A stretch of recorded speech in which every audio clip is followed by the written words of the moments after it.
يعد الثعلب من الحيوانات الانفرادية التي تنتشر في جميع أنحاء العالم، في شمال أمريكا، وأوروبا، وآسيا، وشمال أفريقيا، وتصنف الثعالب على أنها من الكائنات حقيقية النوع، وتندرج تحت المملكة الحيوانية، في شعبة الفقاريات، في صف الثدييات، ورتبتها أكلات اللحوم. يعرف الافتراس بأنه شكل من أشكال العلاقات التكافلية بين الأنواع المختلفة من الكائنات الحية، والتي تتمثل بانقضاض الكائن الحي الأول وهو المفترس على الكائن الحي الآخر وهو الفريسة ليتغذى عليه.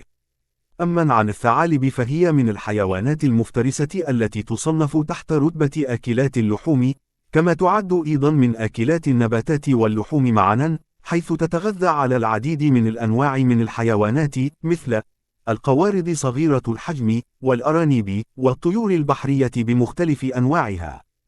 وبالرغم من تصنيف الثعلب تحت فصيلة الكلبيات إلا أنه لا يصطاد بشكل جماعي عادة كما تفعل الذئاب، بل تتشابه طريقة صيد الثعلب المنفرد مع الطريقة التي يصطاد بها القط، والتي تتمثل بمطاردة الفريسة ببطء وهدوء شديدين حتى يصل إلى مسافة كافية للهجوم والقبض عليها، كما أنها تعرف بالحيلة والمكر والخداع، ثم استخدام المخالب لتثبيتها قبل توجيه العضة القاتلة لها.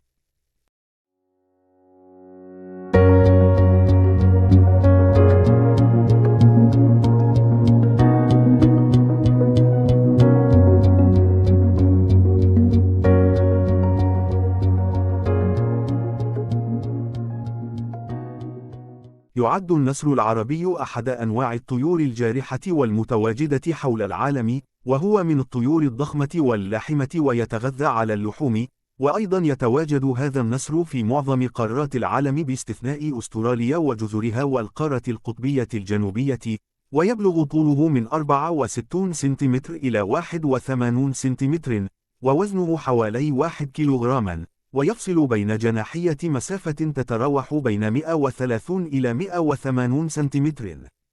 سرعته القصوى تصل إلى 48 كم في الساعة، ويتراوح عمره بين 20 إلى 30 عام، ويوجد له العديد من الألوان منها الأبيض والأسود والرمادي. ويهاجم كل من يوجد أمامه من فرائس كيفما كان حجمها وخطورتها.